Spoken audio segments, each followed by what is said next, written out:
warahmatullahi wabarakatuh. Perkenalkan, saya Laras Amelia, NIM 12201202127 dari Sistem Informasi Konsentrasi Bisnis Intelijen Reguler, STMIK Bina Sarana Global.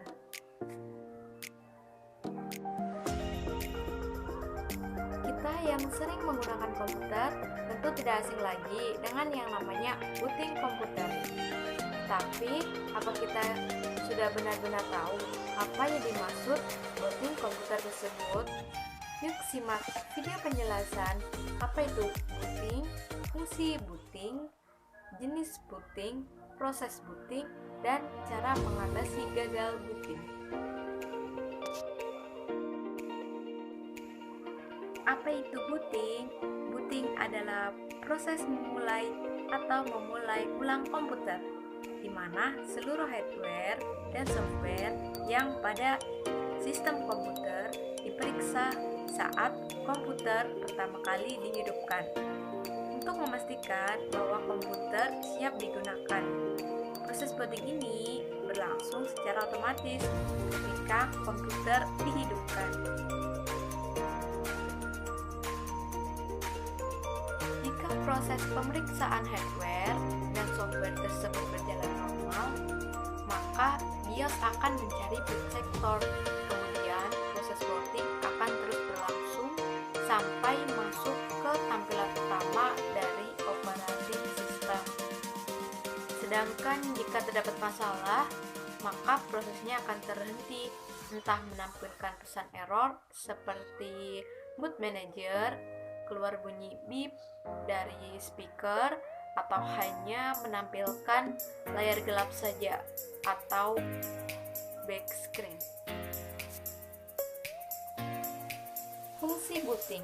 Secara umum, booting memiliki fungsi untuk memeriksa hardware dan software pada sistem komputer. Semua file yang tersimpan dalam chip ROM akan dimuat untuk menjalankan sistem saat proses berlangsung.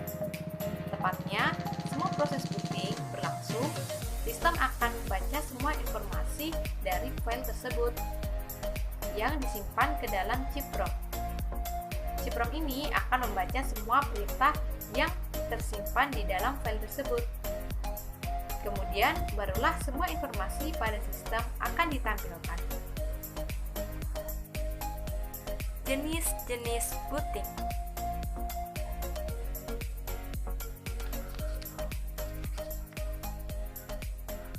Yang pertama, cool booting adalah proses menghidupkan komputer pada saat perangkat komputer dalam keadaan mati. Inilah booting utama yang dilakukan dengan cara menekan tombol power. Pada proses cool booting, arus listrik menggali komponen-komponen komputer yang sebelumnya dingin, belum dialiri oleh arus listrik yang bertujuan untuk menghidupkan komputer.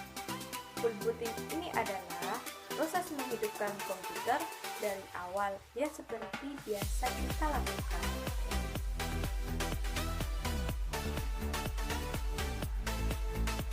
Yang kedua, home booting adalah proses menghidupkan komputer di saat perangkat komputer sudah menyala dan teraliri arus listrik.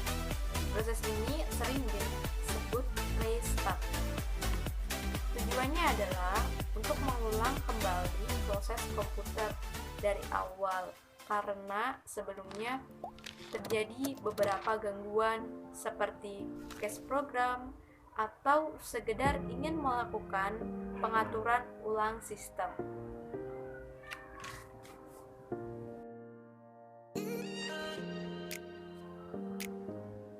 Yang ketiga, soft booting. Proses soft booting dengan warm booting cukup mirip, yaitu terjadi setelah semua komponen komputer dialiri oleh arus listrik. Hanya saja pada proses booting ini dikendalikan oleh sistem secara otomatis dan bukan karena kerusakan program. Sebagai contoh sobooting, ketika kita melakukan perubahan pada pengaturan BIOS seperti keamanan atau optimasi, agar perubahan yang kita buat bisa digunakan, maka perubahan tersebut harus disimpan terlebih dahulu. Setelah itu, komputer akan melakukan restart secara otomatis. Keempat, hard booting.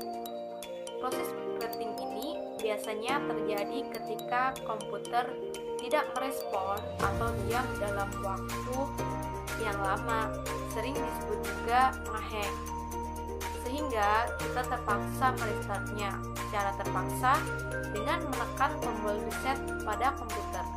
Tombol reset akan melakukan reboot atau restart secara paksa.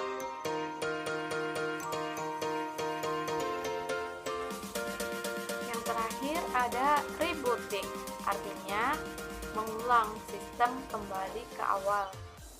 Beberapa penyebab terjadinya rebooting diantaranya adalah karena sistem tidak merespon atau terjadinya perubahan pengaturan dari sistem operasi yang digunakan.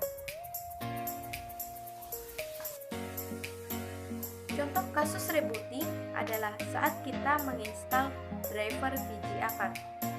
Supaya fungsi dari drive VGA card tersebut optimal, maka kita harus melakukan reboot komputer. Untuk kemudian, sistem operasi akan membaca ulang hardware dan software yang sudah terinstal atau terpasang. Selanjutnya adalah langkah-langkah boot up. Yang pertama adalah sumber daya listrik mengirimkan sinyal ke komponen di unit sistem. Yang kedua, prosesor mengakses BIOS untuk memulai komputer. Yang ketiga, BIOS menjalankan tes, disebut dengan POST, untuk memeriksa komponen seperti mouse, keyboard, dan kartu adaptor. Keempat, hasil POS akan dibandingkan dengan data dalam chip CMOS.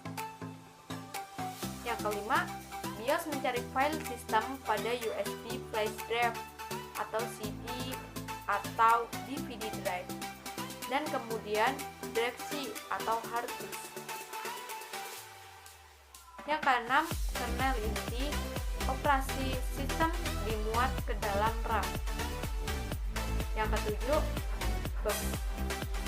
Sistem informasi mengkonfigurasi dan menampilkan desktop di layar. Berikutnya, penyebab laptop gagal booting dan cara mengatasinya. Gagalnya laptop masuk ke sistem operasi Windows adalah salah satu tanda adanya kerusakan pada laptop. Tanda bahwa laptop tidak bisa booting adalah layar laptop blank atau hanya berwarna hitam, monitor berwarna biru atau yang biasa disebut blue screen, atau bisa juga laptop nyala kemudian mati dengan sendirinya. Penyebab laptop gagal booting. Yang pertama, hard disk rusak. Rusaknya hard disk dapat menyebabkan laptop tidak bisa masuk ke sistem. Saat hard disk rusak, di layar laptop akan muncul tulisan disk boot, failure. Yang kedua, adanya error pada BIOS. BIOS berfungsi sebagai perantara perangkat dengan sistem laptop. Apabila BIOS bermasalah, maka booting pun gagal terjadi. 3. RAM bermasalah. RAM yang bermasalah juga dapat menyebabkan gagalnya laptop dalam proses booting. Hal ini dikarenakan prosesor perlu membaca dan memuat sistem operasi. Jika hal ini terjadi, tentu saja akan gagal dilakukan. Keempat, terdapat virus pada sistem operasi. Virus ini yang menyebabkan sistem operasi corrupt. Adanya virus ini menyebabkan sulitnya membaca file dalam sistem operasi.